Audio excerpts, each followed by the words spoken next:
बच्चों, अपना पार्ट 3 चल रहा था हार की खुशी। पार्ट का भावार्थ अपन ने समझ लिया था और पार्ट की रीडिंग भी हो गई थी। आज अपना चलेगा प्रश्न उत्तर, पार्ट के प्रश्न उत्तर। इसमें अपना पहला आता है मौखिक। मौखिक का पहला प्रश्न है, कहानी के लेखक का नाम व कहानी बताइए। कहानी का नाम क्या है? हार की खुशी। जो चैप्टर का नाम है वही क्या है? कहानी का नाम है। और ये पाठ किसने लिखा है? यह पाठ लिखा है हरिकृष्ण देवसरे ने। माँ ने रवि से क्या कहा? माँ ने रवि से क्या कहा था? माँ ने रवि से पढ़ने के लिए कहा था। स्कूल जाने से पहले रवि कहाँ जाता था? कहाँ जाता था? शिव जी के मंदिर में। भगवान किसकी नहीं सुनते? जो इंसान खुद मेहनत नहीं करता भगवान उसकी नहीं सुनते। परीक्षा फल कब घोषित होना था? परीक्षा फल 30 अप्रैल को घोषित होना था। आगे आता है संक्षेप में लिखिए। रवि के पिताजी की क्या इच्छा थी? रवि के पिताजी क्या चाहते थे?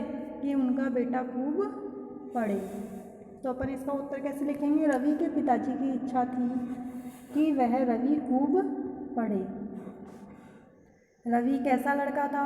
रवि निहायत, निहायत का मतलब होता है बहुत, निहायत लापरवाह, गप्पी और खिलाड़ी लड़का था। पुजारी ने रवि को क्या समझाया? जब पुजारी ने माइक लगा के बोला था कि मुझे तुम्हारे बारे में सब पता है, तो रवि घबरा गया था। तो बाद में पुजारी ने रवि को क्या समझाया था? पुजारी ने रवि को समझाया था कि भगवान अपने भक्तों पर हर पल नज़र रखते हैं कि तुम क्या कर रहे हो, क्या नहीं कर रहे हो। सबकी नॉलेज किसके पास है? भगवान के पास है। इसलिए तुम बहुत भाग्यशाली हो कि जो तुमसे भगवान शंकर ने बात की है, तुमने उनकी आवाज़ सुनी है। इसलिए यह बात अब तुम किसी को मत कहना, और उन्होंने जो कहा है वह काम तुम बिना किसी लापरवाही के चुपचाप पूरा करना। आगे है, रवि में अचानक क्या परिवर्तन आया? रवि में अचानक क्या परिवर्तन आया था? रवि सारा क्लास वर्क करने लग गया था, सारा अपना होमवर्क करने लग गया था और सुबह उठ करके जल्दी जल्दी पढ़ाई करने लग गया। आगे है, विस्तार से लिखिए। रवि के बारे में किशन क्या सोचता रहा और क्यों? सबसे पहले किशन की सोच बताइए। क्या सोच रहा था वो रवि के बारे में? कि जिस दिन उसकी माँ हॉस्टल में छोड़ के गई थी, वह उसको उस दिन के बारे में सोच रहा था। क्या सोच रहा था? कि तुम बहुत पढ़ाई करना, अपना ध्यान रखना, यहाँ पर तुम्हारा ध्यान कौन रखेगा। इस तरह के बहुत सारे ख्याल उसकी माँ के मन में आ रहे थे। तो अपन इसका उत्तर कैसे लिखेंगे? रवि के बारे में किशन उस दिन के बारे में सोच रहा था जिस दिन उसकी माँ उसे हॉस्टल में भर्ती कराने के लिए लाई थी। वो बहुत चिंता में थी और रवि को बार बार पढ़ने के लिए कह रही थी।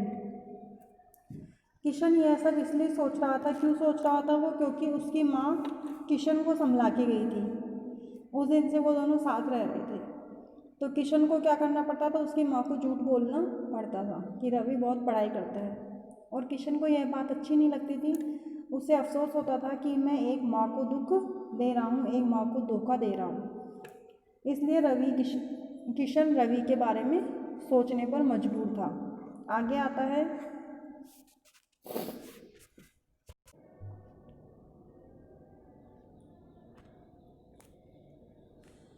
माँ ने रवि से क्या कहा और क्यों? क्या कहा था माँ ने रवि से? माँ ने रवि से कहा था कि बेटे, तुम्हारे पिताजी की यही इच्छा थी कि मैं तुम्हें खूब पढ़ाऊँ। मैं खुद भूखी रह लूँगी पर तुम्हें कोई तकलीफ़ नहीं आने दूँगी। तुम मन लगाकर पढ़ना और अपने पिताजी के सपने को पूरा करना। यह सब माँ ने रवि को किस लिए कहा था? पढ़ाने के लिए कहा था। माँ रवि को पढ़ाना चाहती थी। आगे है, रवि हर सुबह क्यों जाता था? कहाँ जाता था और क्यों जाता था? रवि हर सुबह कहाँ जाता था? भगवान शंकर के मंदिर में जाता था। और किस लिए जाता था? क्योंकि उनका शंकर भगवान में विश्वास था। आगे आता है, किशन कैसा लड़का था? स्कूल के अध्यापक उसे क्या समझाते थे? अब जो रवि का रूम पार्टनर था किशन, वो कैसा था? वो बहुत ही होनहार, होशियार, परिश्रमी और साहसी विद्यार्थी था। और अध्यापक उससे क्या कहते थे कि तुम रवि को अपने जैसा क्यों नहीं बनाते। आगे आता है बहुविकल्पीय प्रश्न। हॉस्टल में रवि को कौन छोड़ने आया था? उसकी माँ। इसका आंसर क्या आ जाएगा? उसकी माँ। स्कूल जाने से पहले रवि कहाँ जाता था? मंदिर। पिछली बार रवि किस परीक्षा में असफल घोषित हुआ? 6 माही अर्धवार्षिक जो परीक्षा होती है, हाफ ईयरली। कितने बजे तक मंदिर खुला रहता था? रात को 10 बजे तक। रवि कक्षा में कौन से नंबर पर आया? प्रथम।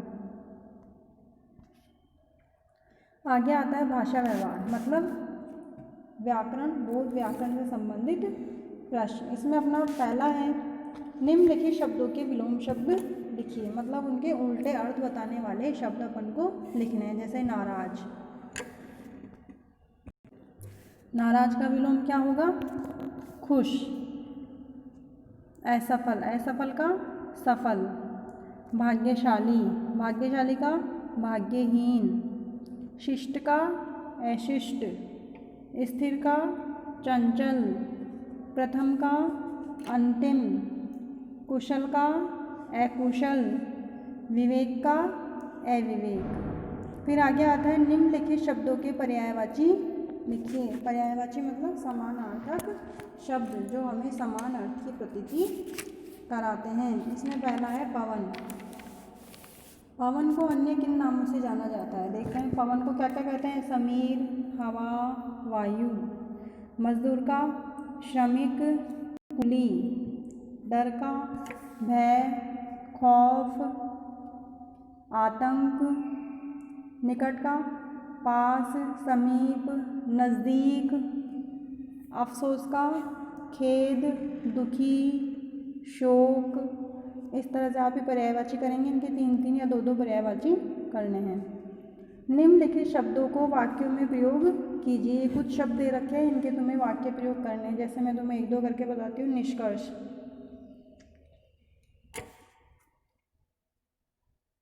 कहानी का यह निष्कर्ष निकलता है कि व्यक्ति को हमेशा एक दूसरे की सहायता करनी चाहिए। धैर्य, किसी भी परेशानी में मनुष्य को धैर्य नहीं त्यागना चाहिए। डोरी, प्रेम की डोरी आपस में एक दूसरे को बांध के रखती है। इस तरह से आपको वाक्य प्रयोग करना है। आगे आता है, किसने किससे कहा। ये जो वाक्य हैं ये किसने कहे और किससे कहे। पहला वाक्य है अपना, कहो बेटा रवि कैसे हो। ये किसने कहा था? पुजारी ने। किससे कहा था? रवि से।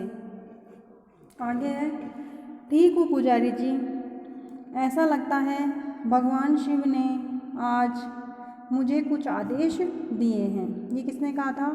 रवि ने पुजारी से। नहीं यार, फिर उसने टालते हुए कहा, जरा अपनी कॉपियाँ दे दें। ये किसने कहा था? रवि ने किशन से। बेटे तुम्हारे पिताजी की यही इच्छा थी कि मैं तुम्हें खूब पढ़ाऊँ। किसने कहा था ये? रवि की माँ ने रवि को कहा था। आगे है, किशन तुम मुझसे नाराज है। किसने कहा था? रवि ने किशन से। आगे आता है, रिक्त स्थानों की पूर्ति कीजिए। ऊपर ऑप्शंस दे रखे हैं, आपको उसमें देख करके नीचे वाले फिलअप्स फिल करने हैं। वार्षिक परीक्षा के लिए अब कुछ ही महीने शेष हैं। क्या आ जाएगा इसमें? महीने। फिर आता है, रवि लापरवाह है। इसके बीच में एक रिक्त स्थान आएगा। उसका पढ़ाई में मन नहीं लगता।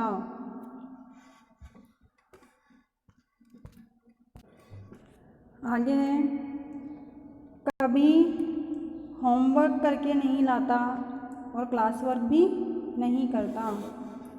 6 माही परीक्षा भी तूने भगवान शिव के सहारे दी थी। हम पिकनिक पर गए और हमने खूब मज़ा लिया। रवि मेरी कक्षा में प्रथम आया था। आगे आता है अपना अपठित गद्यांश। अपठित गद्यांश में क्या है? ये गद्यांश दे रखा है, इसको पढ़ना है और प्रश्नों के उत्तर देने हैं। अपन पहले गद्यांश पढ़ते हैं। सम्राट अशोक चंद्रगुप्त मौर्य का पौत्र और बिंदुसार का पुत्र था। पौत्र यानी पोता। किसका पोता था ये? अशोक चंद्रगुप्त मौर्य का। और इसके पिता कौन थे? बिंदुसार। प्रथम पीढ़ी चल रही है चंद्रगुप्त की, द्वितीय पीढ़ी चल रही है बिंदुसार की, फिर तृतीय पीढ़ी आ गई अशोक की। अशोक की उदारता और दया की भावना के कारण ही इतिहासकार उसका गुणगान करते नहीं थकते। किस कारण से गुणगान करते हैं? उसका उदारता और दया की भावना से।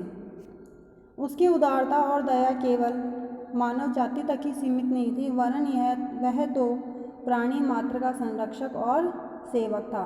वो केवल मानव जाति की ही सेवा नहीं करता था वो, बल्कि संसार में जितने भी प्राणी मात्र हैं, जितने भी जीव हैं, सबकी क्या था? सबकी सेवा करता था और सबका संरक्षक था, सबकी रक्षा करता था। जाति, धर्म और देश की संकीर्णता को समाप्त करके उसने जीव मात्र के हित का अपना लक्ष्य बनाया और इस लक्ष्य की सिद्धि के लिए अपने विशाल साम्राज्य के सभी साधनों का उपयोग किया। उसने जीवन का लक्ष्य क्या बनाया? केवल जीव मात्र का हित करना। सम्राट अशोक के महान आदर्श आज भी भारत में जीवित हैं और यहाँ के निवासियों को आत्मकल्याण, धार्मिक सहिष्णुता और विश्व बंधुत्व की प्रेरणा दे रहे हैं। अपना प्रश्न आता है, अशोक का गुणगान क्यों किया जाता है? क्यों किया जाता है अशोक का गुणगान?